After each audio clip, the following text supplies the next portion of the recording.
قدر کیجیے ایسے رشتوں کی جو آپ کے سینے پر موجود جیب کے بجائے آپ کے سینے میں دھڑکتے دل میں دلچسپی رکھتے ہوں۔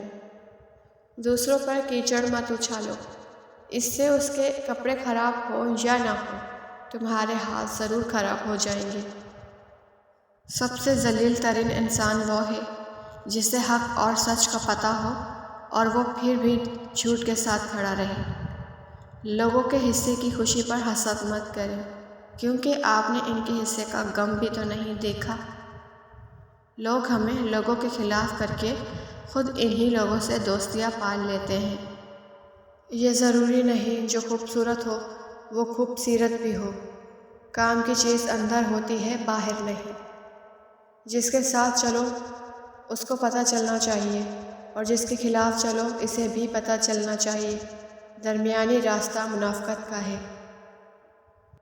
اچھا انسان مطلبی نہیں ہوتا، بس دور ہو جاتا ہے ان لوگوں سے جنہیں اس کی قدر نہیں ہوتی۔ اقوال عقل مندوں کے لیے ہیں، نادانوں کو ان سے کوئی فائدہ نہیں ہوتا۔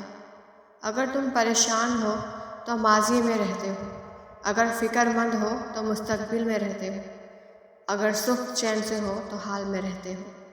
جو آج مفت کی نصیحت قبول نہیں کرے گا، کل اسے مہنگے داموں میں افسوس خریدنا پڑے گا۔ دنیا میں سب سے زیادہ نفرتوں کا سامنا سچ بولنے والوں کو کرنا پڑتا ہے۔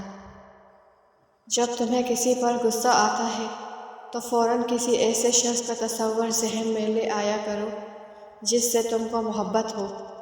حیرت ہے کہ انسان حق کو دنیا کے آگے پھیلاتا ہے اور گلہ خدا سے کرتا ہے۔ نرم الفاظ پر کچھ خرچ نہیں ہوتا، لیکن ان کی قیمت بہت زیادہ ہوتی ہے۔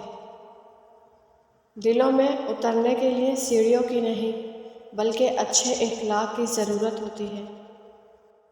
کوئی تمہارا دل دکھائے تو ناراض مت ہونا، کیونکہ قدرت کا قانون ہے جس درخت کا پھل زیادہ میٹھا ہوتا ہے لوگ پتھر بھی اسی کو مارتے ہیں۔ مرد کے دکھ خاموشی کی کوکھ میں جنم لیتے ہیں اور اندر ہی اندر سرایت کرتے جاتے ہیں، جبکہ عورت کے آنسو ہر طرف شور کرتے ہیں۔ سچ بولنا کوئی کمال نہیں، سچ سننا بڑا کمال ہے۔ جو آپ خود کے ساتھ ہوتے ہوئے نہیں دیکھنا چاہتے وہ آپ دوسروں کے ساتھ بھی مت کریں۔ جس لہجے میں آپ یہ نہیں چاہتے کہ دوسرے آپ سے بات کریں، اس لہجے میں آپ بھی دوسروں سے بات نہ کریں۔ اللہ عادل ہے، وہ انصاف کرنے والا ہے۔ اگر آپ دوسروں کے ساتھ اچھائی کریں گے تو بدلے میں اچھائی آپ تک پہنچائی جائے گی۔ کوئی آپ کے دماغ میں دو وجوہات کی بنا پر رہتا ہے۔ نمبر 1، اس نے آپ کو تکلیف دی ہے۔